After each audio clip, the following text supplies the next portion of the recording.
Imagine for a moment if you could actively improve the very organ that makes you, well, you, not just, slow its decline, but genuinely make it better. Yeah. For so long, the message has kind of been, you're stuck with the brain you have, right? Mm-hmm. That's what people thought. But what if that's just fundamentally wrong? This deep dive, we're really going to debunk that myth. We want to explore the astonishing mutability of the human brain. It's incredibly dynamic. Exactly. And today, we're unpacking insights from, well, a renowned brain health expert, someone who's looked at over 250,000 brain scans. It's a lot of data. It really is. Our mission today, to figure out how we can actively optimize brain health, maybe prevent some of that devastating cognitive decline, and look at mental health through a totally new lens. By actually looking at the brain. You're looking at the brain. And, this really is something that impacts all of us. When you look at the stats around cognitive decline, they're striking. Honestly, quite alarming. Yeah, I saw some of those numbers. Just in 2023, 6.7 million Americans over 65 have Alzheimer's. That's like 1 in 9 people. 1 in 9. Globally, it's 55 million people. Yeah. And get this, 2/3 of those affected. Women. 2/3 women. Why is that? That's a complex question, likely involving hormones, genetics, maybe lifestyle factors, but it's a stark difference. And the threat is growing fast. It's not just because people are living longer, the baby boomers aging. Right, there's more to it. Our lifestyles are playing a huge role. The CDC thinks we could see a 7-fold increase by 2060 in the U.S., globally. Maybe 139 million by 2050. That's staggering. And think about this. If you live to 85, you have a 1 in 2 chance of getting dementia. 50-50. 50-50. It's either you or your partner. It's a problem that's going to touch almost everyone. And it hits home, doesn't it? Like the expert we're focusing on today, Dr. Daniel Amen, he talks about his own family struggles with dementia and ADHD too.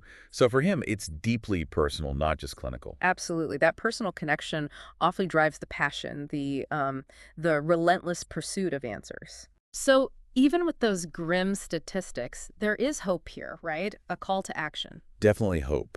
You absolutely can impact your brain health. That's the core message. And today, we're going to dig into some practical science-backed strategies you can actually use, like starting now. Okay, so let's start with that myth, this idea that our brain is just fixed. Yeah, that societal misconception that we're stuck. Mm-hmm. It leads to this feeling of hopelessness, doesn't it? Like once things start to decline, that's it. Game over. Right, nothing you can do. But that's just not true. The whole concept of neuroplasticity, it's groundbreaking. It tells us the brain is incredible dynamic. It's changing constantly, like moment by moment. Based on what we do. Our experience. Exactly. Experiences, habits, the environment around us. It's not set in stone. And that's probably the most exciting thing neuroscience has shown us in the last, 30 years? That is so liberating. It means we're not just passengers watching our brains age. We're actually involved. Precisely. We're active participants. Take the hippocampus, for instance. Okay, the memory center. Right. It's shaped like a little seahorse. That's why it collects seahorses, actually. Oh, okay. It's crucial for making new memories. And here's the amazing part. Every single day, you make about 700 new stem cells in your hippocampus. 700 a day. Wow. Yeah, like little baby seahorses. And your behavior, your choices, what you eat, how you sleep, if you're stressed, it either helps them grow or it shrinks them. So you can literally grow or shrink parts of your brain based on your day. You got it. Yeah. And if you're vulnerable to dementia, the hippocampus often gets hit early. So nourishing it, loving those baby seahorses, teaching them, feeding them right, not, getting them drunk or stoned or stressed out, that's key. It shows that our choices have a direct physical impact. A tangible impact. And we've seen this incredible mutability even when there's significant damage. You mentioned working with athletes, like NFL players who've had serious head trauma. What did their scans show, and what about recovery? Yeah, we did a large study with former NFL players. Many had multiple concussions, clear signs of damage on their initial scans. It looked pretty bad in some cases. So confirmation of the damage. Yes, but here's the hopeful part. When these players committed to a really brain-healthy program, lifestyle changes, supplements, targeted therapies, 80% showed significant improvement. 80%. Improvement on the scans. Significant improvement. Their brains actually looked better on follow-up scans, anywhere from 2 to 6 months later. That's incredible. So the damage wasn't necessarily permanent. Not necessarily irreversible. I consulted on the movie Concussion, great movie, raised awareness. But I was a little disappointed because it ended on kind of a bleak note. Like there was no hope. Exactly. The message often out there is that conditions like CTE are chronic, progressive, untreatable. But that's just wrong. Players were feeling hopeless, thinking, why bother getting help? So the message should be different. Absolutely. Get help early, maybe even while you're still playing. Start reversing the damage. That's neuroplasticity in action. You are not stuck with the brain you have. You can make it better. Okay, so if the brain is so adaptable, what's driving this huge surge in cognitive decline? It can't just be people living longer, right? No, it's definitely more than just demographics, like the baby boomers aging. What's really pushing these numbers up is, frankly, seriously unhealthy lifestyles and undisciplined minds. Lifestyles like. We're seeing soaring rates of type 2 diabetes, obesity, high blood pressure, all things that directly hammer brain health. Low blood flow inflammation. And the undisciplined minds part. That connects to mental health. Hmm. And here's a link many people miss. It's insidious. Mental health issues significantly raise dementia risk. Get this. Depression doubles the risk of Alzheimer's in women Doubles it. and quadruples it in men. Quadruples. That's huge. It is. People often dismiss depression in older adults as just, part of getting old. But it's a major warning sign. It's a significant precursor to dementia. These aren't separate issues. They're interconnected brain problems. That's why M for mental health is right there in our Bright Minds protocol. Which brings us to this really central idea you champion, that psychiatry is maybe the only medical specialty that treats an organ without routinely looking at it. It absolutely is. Think about it. Cardiology. They look at your heart, EKG, stress tests, imaging, kidney problems. They image your kidneys. Orthopedics, X-rays, MRIs. Right. Standard practice. But in psychiatry, for decades, the standard has been diagnosing based on symptom clusters. Talk to the patient, checking boxes in the DSM, prescribing powerful medications without actually seeing the organ we're trying to help. Why do you say that is? Tradition, cost concerns initially, maybe a lingering mind-body separation idea. But my journey started differently. I was an infantry medic, then retrained as an X-ray tech. I fell in love with medical imaging. Our professors always said, how do you know unless you look? That stuck with you. Deeply. Yeah. Then in 1979 in med school, my wife attempted suicide. That horrifying experience cemented my passion for psychiatry, but also my frustration. I knew traditional psychiatry was missing the biological piece. I felt it was wrong, and it had to change. And that led you to SPECT imaging. Can you break that down for us? What is SPECT-T? How does it work? Sure. SPECT-T stands for Single Photon Emission Computed Tomography. It's a nuclear medicine study, but don't let that scare you.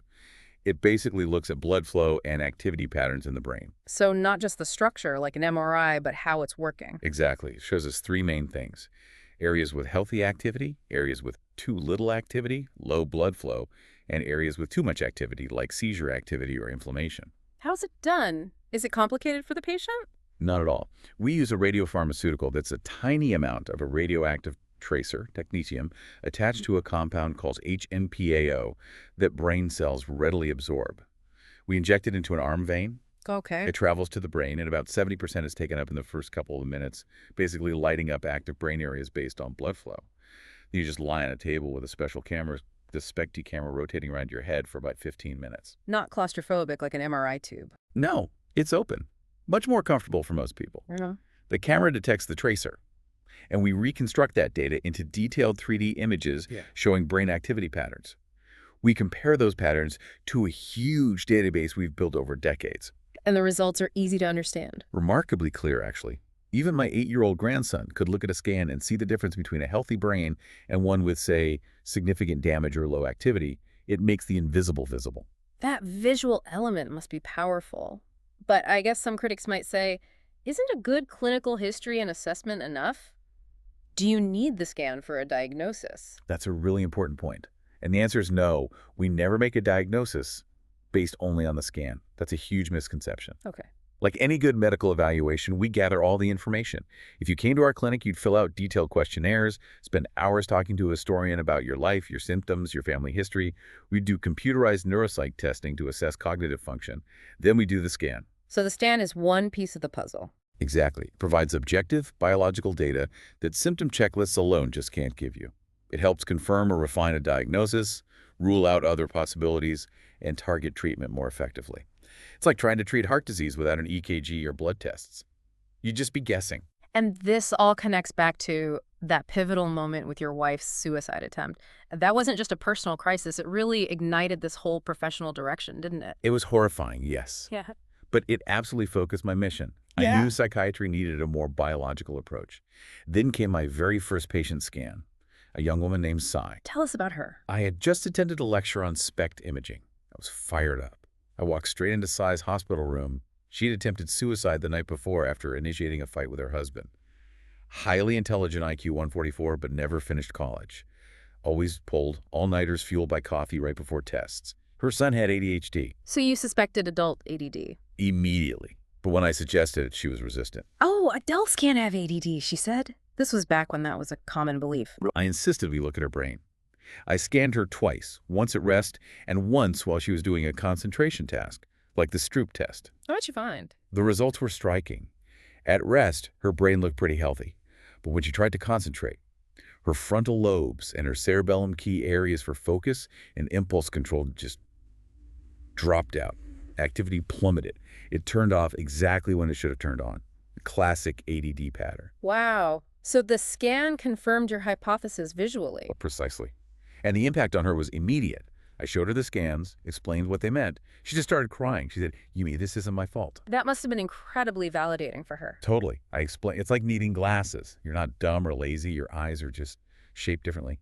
With ADD, often the brain works differently. It's not a character flaw. Yeah. Seeing that image, her shame just melted away. And did it change things for her? Dramatically. Her compliance with treatment shot up. She took her medication, worked on strategies. Her relationships improved. She went back and finished college, got a better job. It completely changed her trajectory. Seeing the why behind her struggles was the catalyst. That case, right at the beginning, showed me the profound power of making the invisible visible. That power of seeing the biological basis, it removes shame, increases compliance. You have so many other incredible stories. Your nephew Andrew's story is particularly chilling. Andrew's case. Yeah, that one stays with me. It really fueled the fight to change psychiatry. It was 1995. Late night call from my sister-in-law. She was distraught. My 9-year-old nephew, Andrew, had attacked a little girl on the baseball field. No reason. Just out of the blue. Completely out of character. She said, Danny, he's different. He's mean. He doesn't smile. Then she told me she found drawings in his room. One of him hanging from a tree, another of him shooting other kids. Oh my God. That's terrifying. It's every parent's nightmare. Columbine, Sandy Hook. Yeah. That's where your mind goes. I said, bring him here now. He just told me, Uncle Danny, I'm just mad all the time. No obvious cause, no bullying, no abuse at home. So what would standard practice have been then? 99 out of 100 child psychiatrists would have diagnosed based on symptoms, probably oppositional defiant disorder or conduct disorder, and started medication and therapy. But you suspected something else. Because I'd already seen maybe 1,000 scans by then, my first thought was, this sounds like a left temporal lobe problem, aggression, mood instability. So I scanned him. The scan was shocking. His left temporal lobe was basically missing, functionally gone, just a blank space where activity should be. I'd never seen anything quite like it, though I have hundreds of times since. What was causing it? It turned out to be a cyst. The brine cyst, but the size of a golf ball, filling the space where that part of his brain should be, putting immense pressure on surrounding tissue. So a physical problem manifesting as severe behavioral issues. Exactly. Yeah. I called his pediatrician and said, find someone to take this out. But the neurologist he consulted, they all refused. Said they wouldn't touch it until Andrew had real symptoms. Wait, real symptoms? What's more real than being homicidal and suicidal at 9 years old? My reaction, exactly. I completely lost it on the pediatrician. What do you mean real symptoms? He got flustered, said, I think they mean like seizures or losing consciousness. Unbelievable. But what did you do? I thought, okay, neurosurgeons might see this differently. I called the head of pediatric neurosurgery at UCLA, Dr. Loera. He immediately got it. Dr. Amen, he said, when these cysts are symptomatic, we drain them. This child is obviously symptomatic. Thank goodness. And the surgery. It was successful. My sister-in-law called right after. Andrew woke up and he smiled at her. She said, Danny, he hasn't smiled in a year. Then Dr. Loera called me and he sounded shaken. He said that cyst was under so much pressure it had thinned the bone over his temporal lobe. If he'd been hit with a basketball, it would have killed him instantly. He likely wouldn't have survived 6 more months anyway. Wow. Just wow. Andrew is now in his late 30s, married, 2 kids, runs his own business. Completely normal. That case, for me, was pivotal. It solidified my conviction. You have to look at the brain. Mental illness is often a brain illness, and it made me realize free will isn't black and white, it's gray. When your brain is physically compromised, your choices are constrained. That's when the war to change psychiatry really began for me. And this idea that diagnoses based just on symptoms are like witchcraft, as you put it. Look, when you have 337 million antidepressant prescriptions filled in a year, often without any biological data, without looking at the organ you're treating, without addressing basic lifestyle factors like diet, sleep, exercise, what else would you call it? It's guessing. It's treating symptoms, not root causes. My mission became clear. End mental illness by creating a revolution in brain health, grounded in objective data and personalized care. And it's not just these dramatic cases. You mentioned working with Justin Bieber. His story highlights the risks of misdiagnosis too, right? Absolutely. In his documentary, Seasons, he shared he'd been diagnosed bipolar, put on lithium. We scanned him. That wasn't what his brain showed. Imagine being 23, told you have this lifelong illness requiring heavy medication, all without any biological evidence. That's terrifying. But if you look at his history, childhood trauma, anxiety, then the explosion of early fame, which is incredibly taxing on a developing brain, wearing out pleasure centers. Add unlimited money and poor supervision before age 25 when the prefrontal cortex fully develops. It's a recipe for chaos. So the scan helped clarify the picture. It provided context. It wasn't bipolar disorder in the classic sense. It was a brain impacted by trauma, fame, and lifestyle. He seems to be doing much better now, taking control of his health. And Adriana, the young woman diagnosed with schizophrenia, another case where the scan revealed something totally unexpected. Adriana's story is incredible. Normal, happy 16-year-old. Goes to Yosemite, has this weird encounter with deer she thought was magical. 10 days later, aggressive, hallucinating, paranoid, Yeah. hospitalized, diagnosed schizophrenic. Just like that. Yeah. 3 hospitalizations, multiple heavy meds, $100,000 spent, and she was just a shell.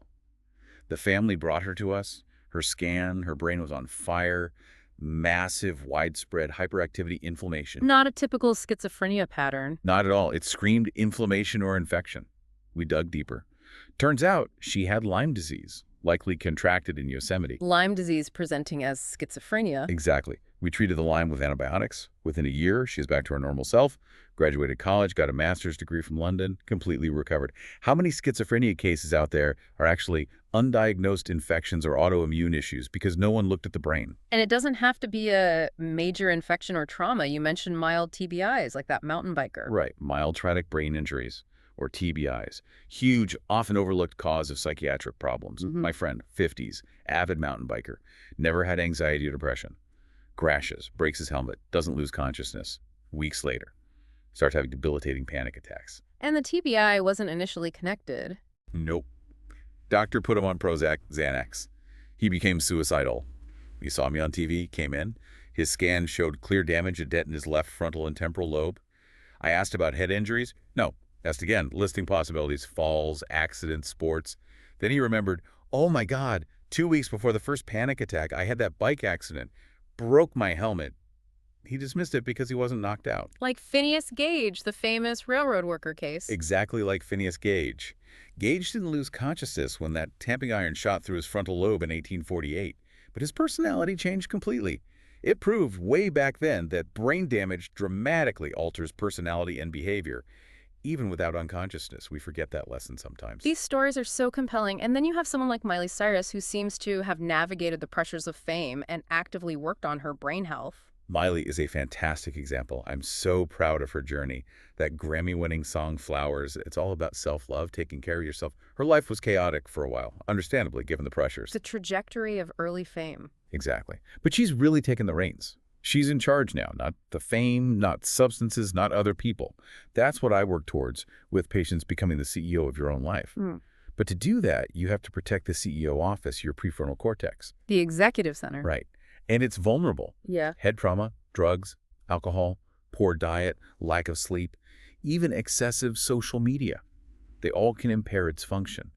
Taking care of it is crucial for a healthy, well-managed life. Okay, so given all this evidence, these case studies, the data, what was the main pushback against SPECT from organizations like the American Psychiatric Association back in the 90s and beyond? What were their arguments? Well, the main arguments from the APA and similar groups were basically, It's not standard practice. It doesn't fit the current diagnostic paradigm, meaning the DSM symptom cluster model, and Yeah. there isn't enough evidence or it's too expensive. How did you counter that, especially the not enough evidence claim? By doing the research, we've published over 80 studies now.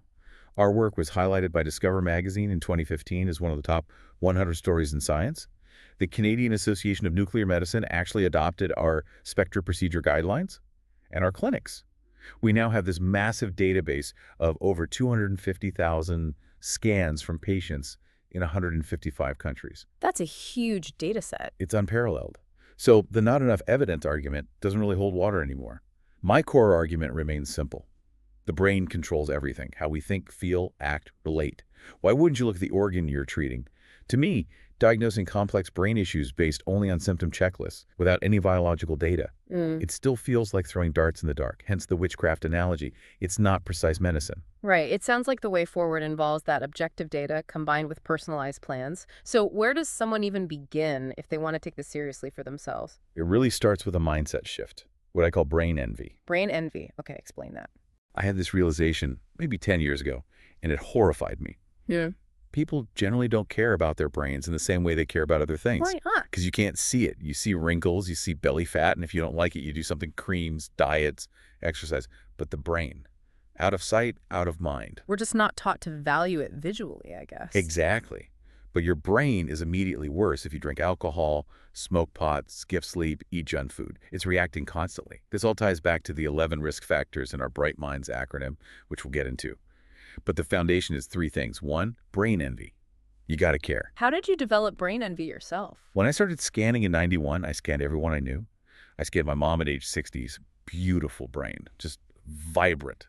Reflected her life, engaged, connected, sharp. A week later, I scanned myself, mid-30s.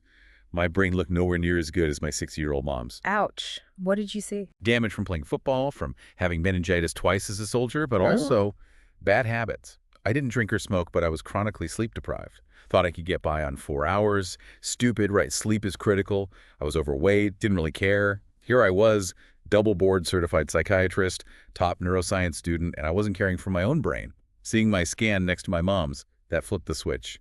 I got brain envy. I wanted her brain. So it's not penis envy, it's brain envy. Freud was wrong. You need brain envy. You need to love your brain. That's step one. Then step two, avoid things that hurt it. You just need to know the list. And step three, do things that help it.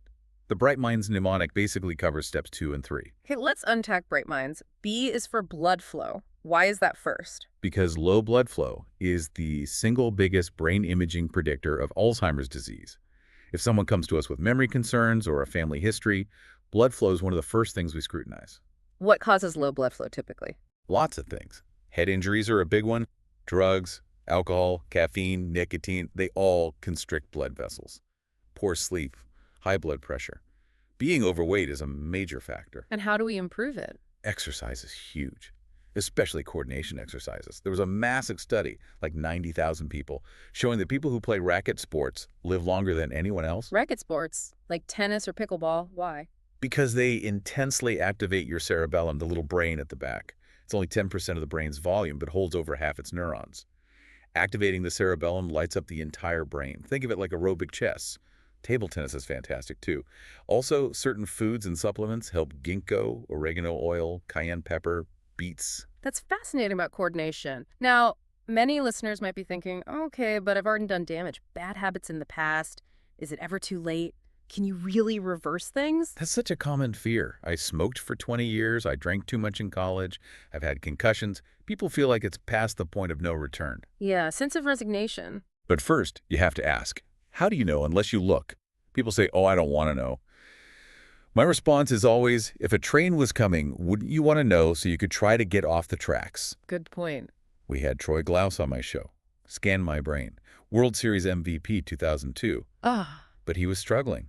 Drinking heavily, 4 concussions, depressed, suicidal. He thought there was no hope. His first scan.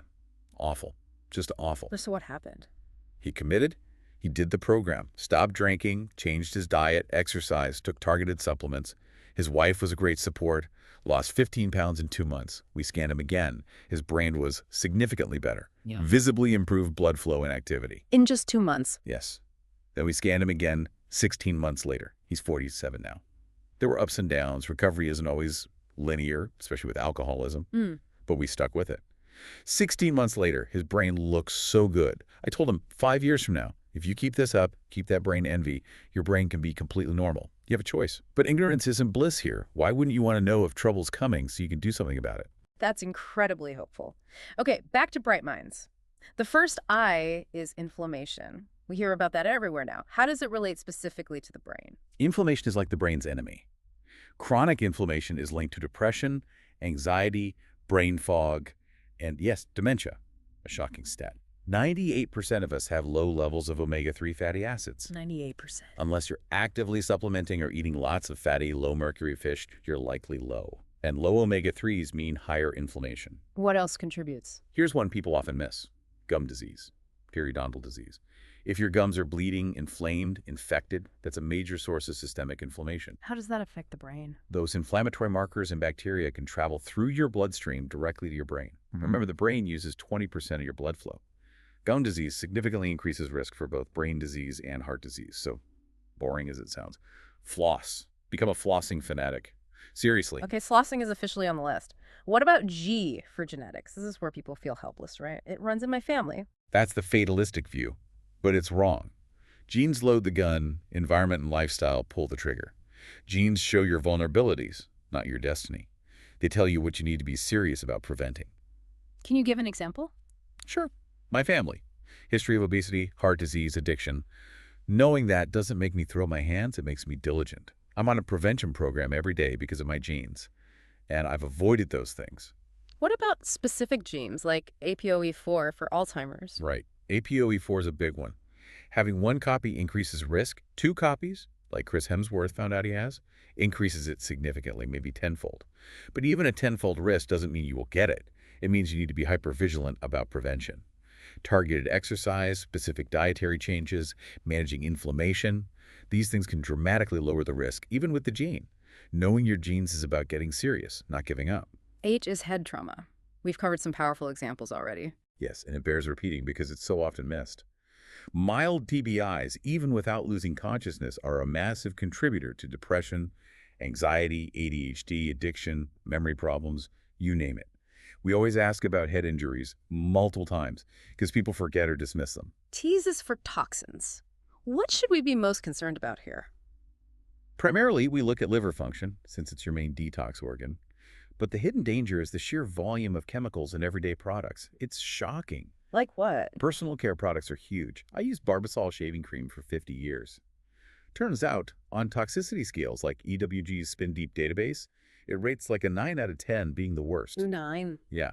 Now, I use something natural that said a 2. Yeah. Deodorants, shampoos, lotions, sunscreens, cleaning supplies. They're often loaded with endocrine disruptors, carcinogens, neurotoxins, and the regulation is shockingly lax. So what can people do? Download apps like Think Dirty or EWG Healthy Living.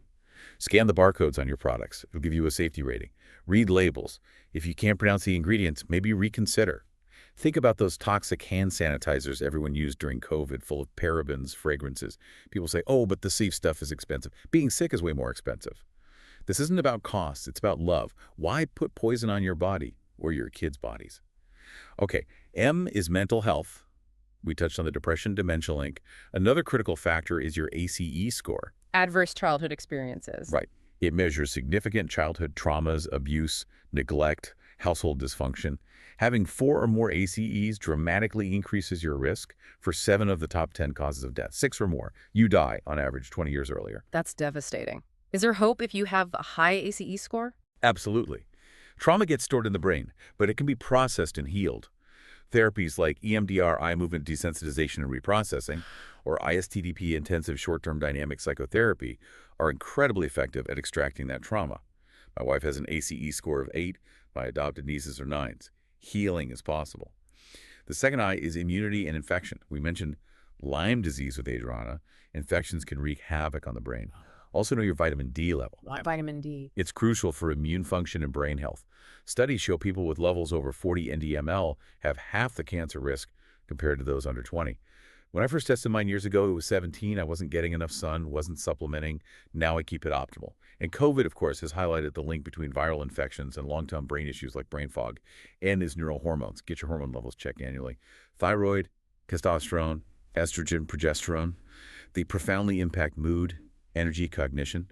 We're seeing an epidemic of low testosterone in young men, unlike anything I've seen before. What's causing that? Likely a combination of factors. Head trauma plays a role, but also environmental toxins, those endocrine disruptors in personal care products we just talked about.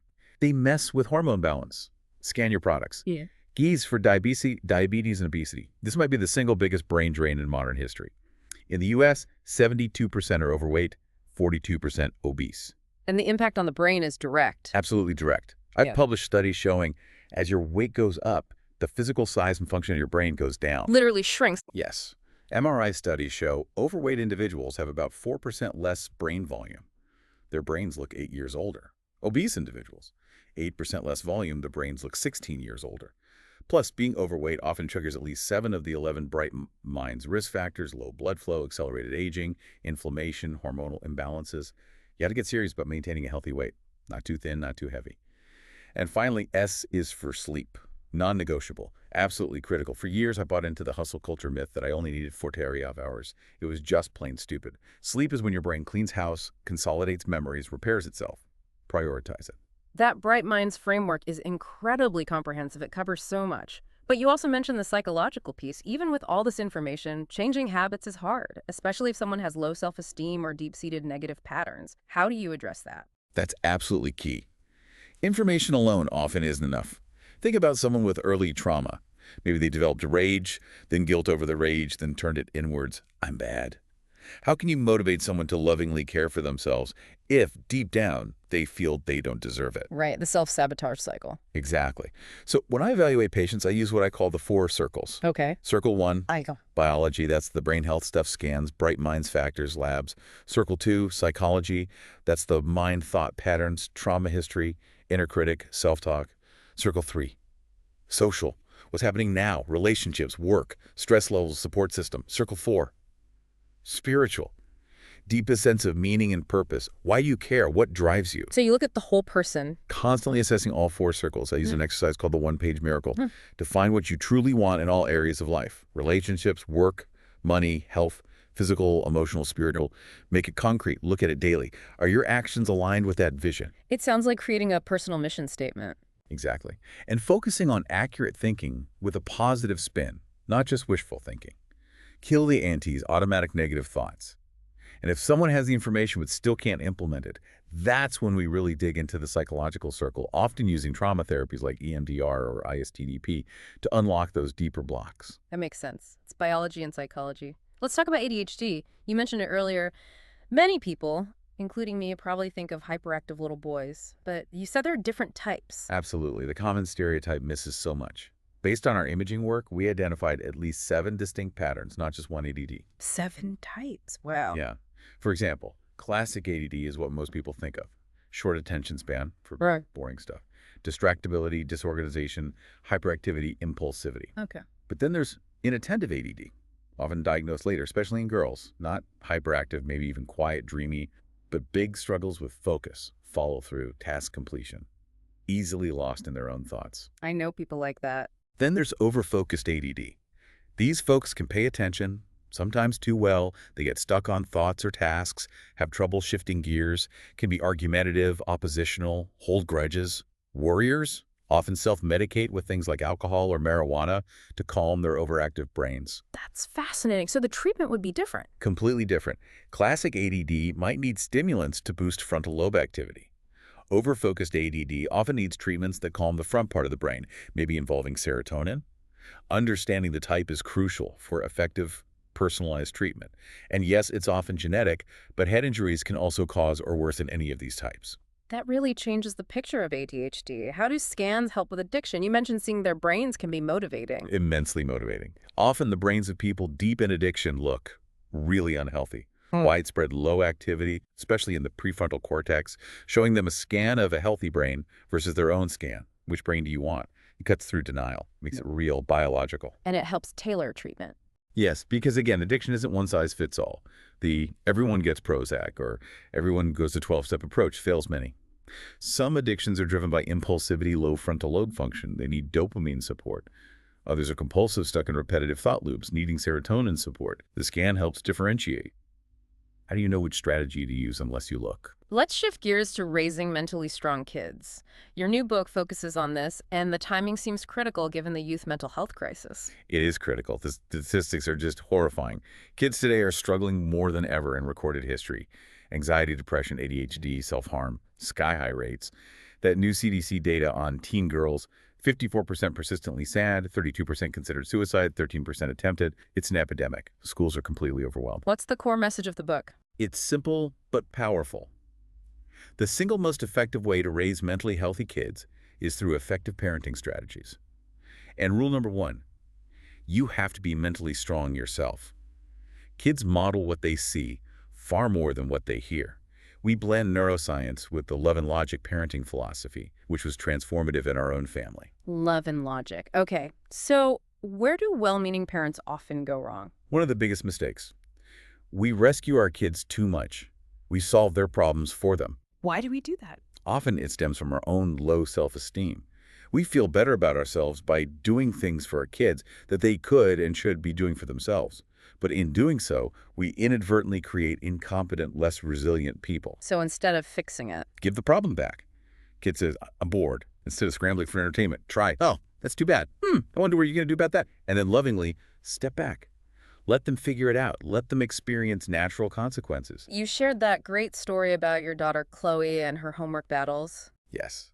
When Chloe was young, my wife Tana would get into these epic homework fights with her. I kept saying, you've already passed second grade. Get out of the fight. Tana finally embraced love and logic. She told Chloe calmly, sweetheart, I've done second grade. Homework is your job now. I'm not asking anymore.